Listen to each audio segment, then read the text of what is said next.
Phase 8 of SoD, Blizzard swung the nerf hammer on Scarlet Enclave, but did they catch everything? Today we're diving into the craziest legal exploits and overlooked tricks that are still live, giving you a massive edge. Some of these are game-changing. You ready?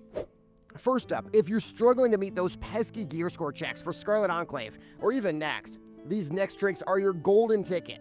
Starting with the instant sanctified gear trick. Forget endless sanctified farming for your ults, because the Scarlet Disguise set, it gives you the same powerful damage and health bonuses as sanctified gear. That allows you to run NOHITJEROME on a completely fresh character. Perfect for gearing your fresh 60s very fast, especially if you're jealous of those paladins and warriors finishing their overpowered Ashbringers.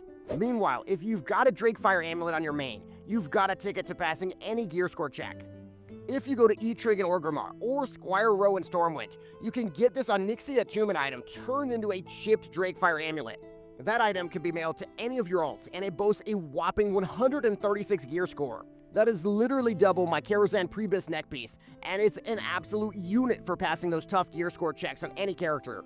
If you know any other obscure high gear score items, drop them in the comments. We've also got to talk Scarlet Enclave exploits to outsmart the raid. Scarlet Enclave might be nerfed, but these clever strats, they're gonna make your clears feel even smoother, feeling like you're completely exploiting the system. If you're tired of Mason's unpredictable charges, the secret is those harmless critters on the beach. If your raid swiftly murders all the crabs and critters before engaging Mason, his charge patterns become way more predictable and more manageable. It is a night and a day difference for parsing. Meanwhile, if Lillian Voss is still hitting your raid like a truck, the answer is simple. Rogue Tank swapping to 106% avoidance means you no longer need any tank or healing swaps whatsoever. Key big abilities like Debilitating Strike are dodged entirely, while Ambition, which makes 40-man Voss sneaky harder than 20-man, it no longer causes Voss to clap your tank in one hit. The tiny downside is that your group will have to delay their DPS output since threat becomes an issue, but still. We went from non-stop wiping with our Prot Paladin to a free one-shot, and it feels like an exploit with how trivial it makes her. ComputerBot is slightly frustrated such a niche tank is now vital for Pug success. Recommends you make Rogue Tank so Pugs can fill. And if Calderon's Spreading Fire has got you running, designate one spot, ideally near a repair bot that you mark with a skull, and everybody stacks all their fire circles on that. The healers just have to throw a heal on the person stacking on top of that fire, and it's massively reducing the overall raid damage. It's simplifying the movement for the raid too. It's like exploiting the fight's chaos and turning it against the game. And Mr. Cobb is bringing up some insanely powerful Scarlet Enclave items everybody's sleeping on. The Tinkerbox Blink, and especially the Rocket Boots, are so broken for progression and parsing, and everybody's gonna start using them. If you're in a bad position on Solastraza, Rocket Boot Tinker. Boss teleports away on Council, Rocket Boot Tinker. You're guaranteed to avoid floor POV, and you're also going to guaranteed increase your DPS, especially on a melee like my Rep Paladin. Outside the raid itself, if you need quick access to New Avalon, but you don't want to deal with the Scarlet Disguise piece, the seemingly worthless Scarlet Tabard from Reborn Council, it actually functions as a full disguise or a pass, allowing you through the main gate checkpoint. Definitely makes me want to hard res the Tabard the next time I do Scarlet Enclave. ComputerBot would like to know if you've achieved a Scarlet Tabard yet. Please brag in the comments about your hot gear. Alright, so now let's talk gold. While Runecloth bandages are a classic for 100 gold per hour per character, Phase 8 has an overlooked gem. It's all about Nomergon, and the profit potentials are fantastic! First, if you play a strong solo class, a paladin, a rogue, you can actually clear the entire instance yourself, killing everything for stacks of grime-encrusted salvage and grime-encrusted objects. Those can be turned in at the vendor bots in the raid for materials like the Crate of Tainted Niodine Solution, for those popular, mildly irradiated rejuvenation potions used by all the top raiders.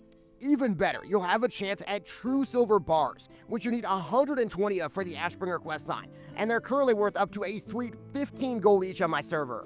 Just remember there is a short intro quest to be able to turn in the grime-encrusted salvage. It involves bringing Ziri some easy-to-get items and killing TechBot. I'll link the full quest guide below the video, but don't worry, it's fast. Also a pro tip, there is pretty much a way to skip any laser wall in the instance by using the Blink Tinkerbox. Though in some cases, you'll also want to combine that with Slowfall as well. So what is your biggest Phase 8 gold-making secret? Share the wealth or don't, it's completely understandable. We've also got to talk Khonsu challenge exploits to conquer the unseen. If the Khonsu challenge for the sunglasses, it's giving you nightmares. It's definitely tough, but this exploit is going to make it a cakewalk.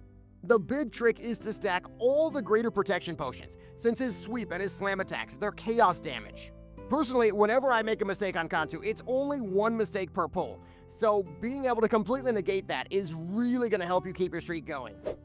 Don't forget how overpowered world buffs are too. I went from dying over and over again until I finally started using world buffs and I basically one-shot 17 straight. Also, I've heard the Zanza potions might be able to bypass the speed limitation, but because I don't have the reps, somebody in the comments is going to have to test that and let us know. Once you kill Khonsu and you do the questline though, there's another insane exploit for alts.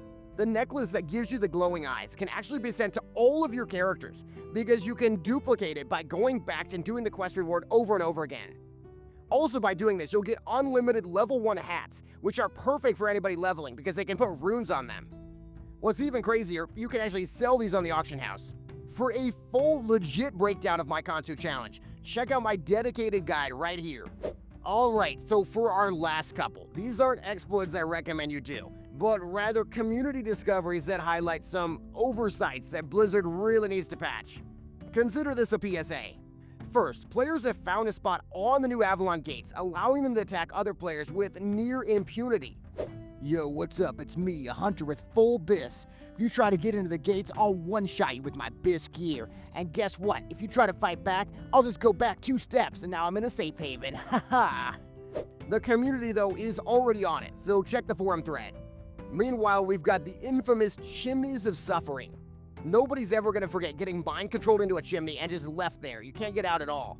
While it is hilarious to watch from the outside, it's pure griefing as well and an obvious abuse of terrain geometry. Hey guys, this is a PSA. Every single day, thousands of gnomes get kicked into chimneys and they log out and they quit the game forever. It's not funny, you guys. When gnomes get stuck in chimneys, they get really depressed. So for just 5,200 gold, less than the price of my Ashbringer mats, I will stop kicking gnomes into chimneys and leaving them there. Please send that money to NOHITJEROME on Crusader Strike. And those are some of the most mind-blowing, game-changing, and sometimes downright broken legal exploits that Blizzard's overlooked in SoD Phase 8. Which one of these are you going to try first, or which one do you think is the most game-breaking? And if you've got an even crazier SoD exploit that Blizzard has missed, share it responsibly down in the comments. Let's see what the community has uncovered. If this video gave you that spark of excitement, smash the like button, subscribe for more SoD secrets, and hit the notification bell so you don't miss the next crazy discovery. Thanks for watching, and I'll see you in Azeroth.